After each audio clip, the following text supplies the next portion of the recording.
Ready হয়ে যাবো সবাই, তারপর ব্রেকফাস্টে যাব। আজকে আমরা যাব হচ্ছে largest Beatles of the world.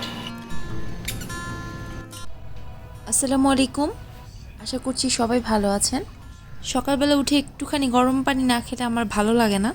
Intel থেকে 2টা চিপস দিয়েছিল, এটা একটু মিষ্টি, এটা বাবুকে দিচ্ছি ব্রেকফাস্টে খেতে। আমরা ব্রেকফাস্ট করতে বের হব, তার আগে ওকে দিচ্ছি, ও অনেক সকালে উঠে গেছে। এই হচ্ছে আমাদের রুম, একদম ছোট, বেশি বড় না, কিন্তু এখান থেকে হচ্ছে KLCC টাওয়ার দেখা যায়, যেটা কালকে রাত আপনাদেরকে দেখিয়েছি।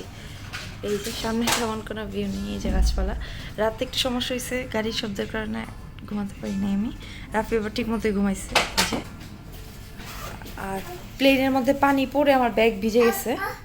আর টিভি আছে সবচেয়ে বড় কথা, কিন্তু টিভিতে ডিশের লাইন, মানে ওয়াইফাই নাই দেয়া, যার কারণে বাবু ইউটিউব দেখতে পাচ্ছে না। বাট এটা ছেড়ে দিছি, এটা দেখতেছে আর কি, ঘুরতেছে কাটতেছে। আর পটিও নিয়ে আসছি, ওই যে আব্বু নো। আসসালামু আলাইকুম, আশা করছি সবাই ভালো আছেন। আমরা এখন রেডি হয়েছি ব্রেকফাস্ট করতে, বাইরে যাব। রাফি, যারা আমার ভিডিওটি দেখছেন তাদেরকে অসংখ্য ধন্যবাদ। যারা আমার চ্যানেলে এখনো সাবস্ক্রাইব করেননি, দয়া করে আমার চ্যানেলে সাবস্ক্রাইব করে ফেলবেন। আর আমার ভিডিও দেখার জন্য আপনাদেরকে অসংখ্য ধন্যবাদ। এটা আমার শ্বশুর আমাকে কিনে দিয়েছিল প্রেগনেন্সির সময়, অনেক ঢিলা। হোটেলের গেটের বাইরে দাঁড়িয়ে আছি, রাস্তাটা পার হলেই একটা ইন্ডিয়ান রেস্টুরেন্ট, ওখানে আমরা নাস্তা করব। প্রচণ্ড রকমের শব্দ ছিল গাড়ির, যার কারণে আমার ভয়েস ওভার দিতে হয়েছে আবার, যদিও আমি কথা বলেছিলাম তখন। তো যাই হোক, আমরা ব্রেকফাস্ট করতে এসেছি, আর দ্রুত ব্রেকফাস্টটা সেরে ফেলবো যাতে করে জলদি জলদি যেতে পারি। আজকে অনেকগুলো জায়গায় যাওয়ার প্ল্যান আছে, দেখি প্ল্যান অনুযায়ী কতটা করা যায়। আমরা প্ল্যান চেঞ্জ করেছি, আগে আমরা বাটারফ্লাই পার্কে যাব, তারপরে আমরা যাব হচ্ছে ওইটার সাথে একটা বার্ড পার্ক আছে, বার্ড পার্কে যাব, তারপরে বার্ড পার্ক থেকে আমরা ইকো পার্কে যাব। মানে 3টা পার্কেই এখন যাব ইনশাল্লাহ। তারপরে বিকালের দিকে চিন্তা ভাবনা আছে হচ্ছে টুইন টাওয়ারে আর ইসের মধ্যে KLCC পার্কে। এখন দেখা যাক কতটুকু যাওয়া যায় প্ল্যান অনুযায়ী। ওই যে দেখা যাচ্ছে পেট্রোনাস টুইন টাওয়ার, একদমই কাছে আমাদের হোটেলের থেকে, এটাতে যে কোনো সময় আসা যাবে। টুরিস্টরা দেখবে যে ওখানে প্রচুর ভিড়, ছবি তুলতেছে। তো আরেকটা টাওয়ার দেখা যাচ্ছে, ওইটাও উঁচা, বাট টুইন টাওয়ারের মতো উঁচা না। সো কুয়ালালামপুরে কি দেখা যাচ্ছে? খালি উঁচা উঁচা বিল্ডিং।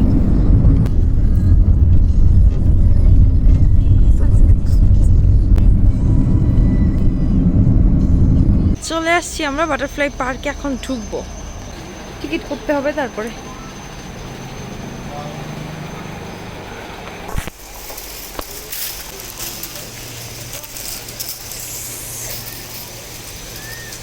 প্রজাপতি শব্দ তো দেখুন, ওইদিকে অনেক বেশি, অনেক সুন্দর।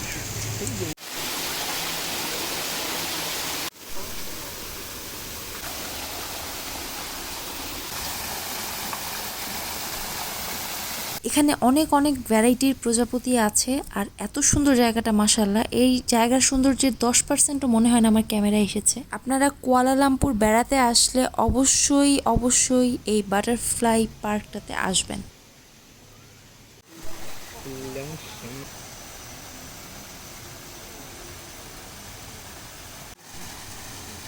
এগুলা খাচ্ছে।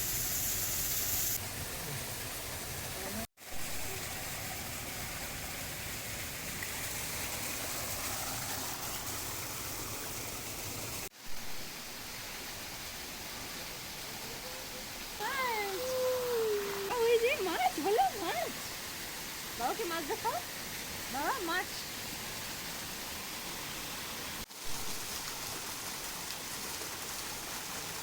আমি তো কই সিপিসলা,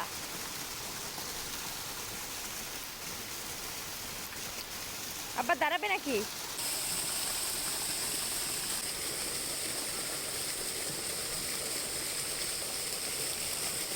আমার খালি মনে হয়েছে, ইস, এই গাছগুলো যদি আমার বাসায় থাকতো। বাটারফ্লাই পার্কের টিকিট হচ্ছে 50 টাকা, রাফির 25, আমার 25 করে দুজনের 50 টাকা নিচ্ছে। নেক্সট দেখি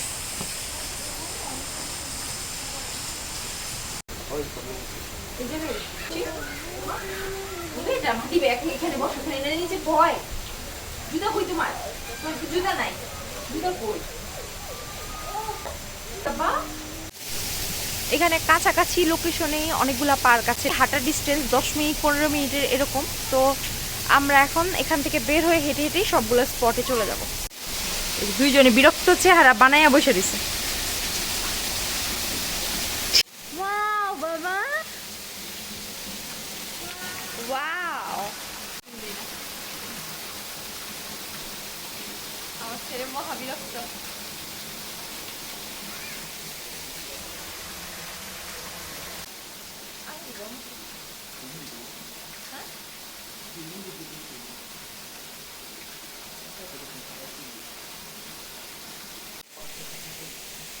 এখন এখান থেকে বের হয়ে হেঁটেই অন্যান্য পার্কগুলো যাব। এখন বের হলে আবার বিশাল বড় একটা জায়গা আছে করিডোরের মতো, ওই জায়গায় অনেকগুলা বাটারফ্লাইকে সংরক্ষণ করে রাখা হয়েছে, ওগুলোকে আগে দেখবো, তারপর আমরা বের হয়ে যাব।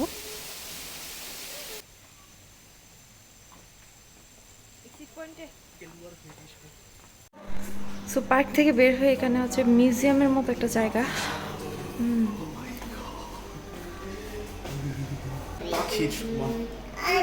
বিশাল সাইজের, মানে এই যে আমার হাতের থেকে এটা বড়, অনেক টাইপের বিটল।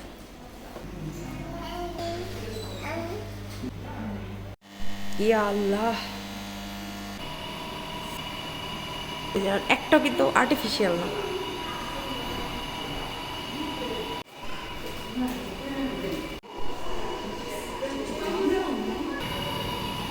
সব কিন্তু রিয়েল বাটারফ্লাই। আমরা বাটারফ্লাই পার্ক থেকে এখনো বের হতে পারি নাই, অনেক কিছু ছিল এখানে, দেখলাম কিছু সুভিনিয়ার কিনলাম, এখন আইসক্রিম খেতেছি বৈশা।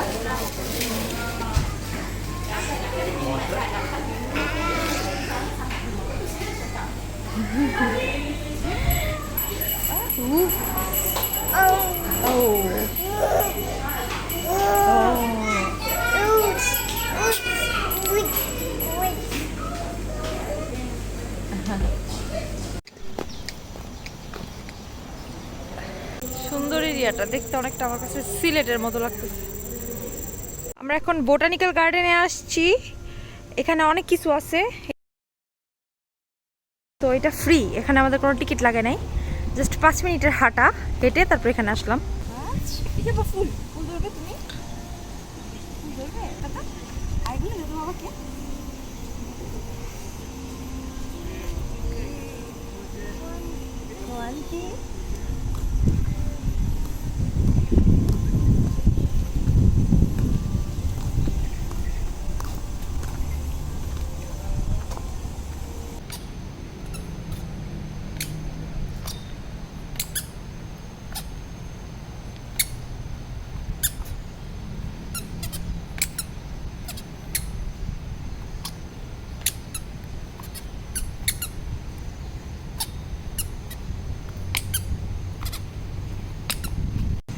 একটা অডিটোরিয়াম দেখতেছি, হ্যাঁ রিহার্সালই চলতেছে, ওই যে স্টেজ সাজাইতেছে, রিহার্সাল করতেছে।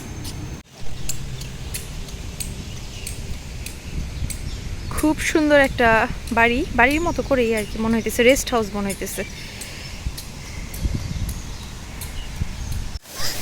আরেকজন বাবার জন্য কান্না করে অস্থির হয়ে যেতেছে, এই যে বাবা, এই পড়ে যাবো আল্লাহ ছেলেটা।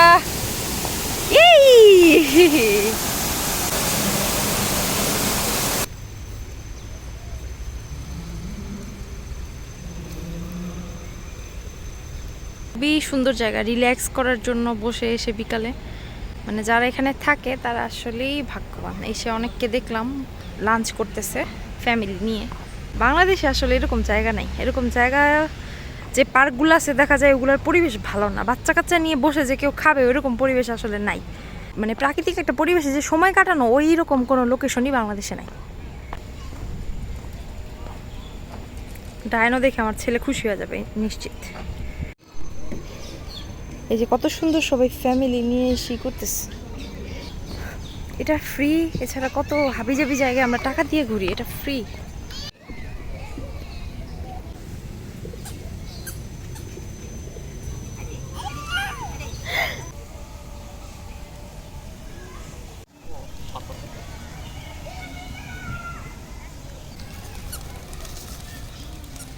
মাত্র পরে একটা ব্যথা পাইছে।